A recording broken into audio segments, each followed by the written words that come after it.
وللتخلص من هذه المشكلة يجب علينا أن نعرف كيف نبدأ بداية هارد ستارت للتليفون.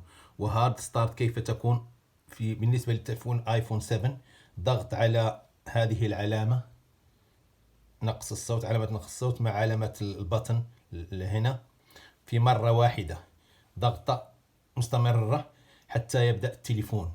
وفي بعض التليفونات الأخرى يكون ضغط على هذه العلامة البطن، الهوم بطن مع الهوم بطن في مرة أخرى، على حسب أي تليفون عندك، أي تليفون آيفون 10 آيفون 11 وهكذا.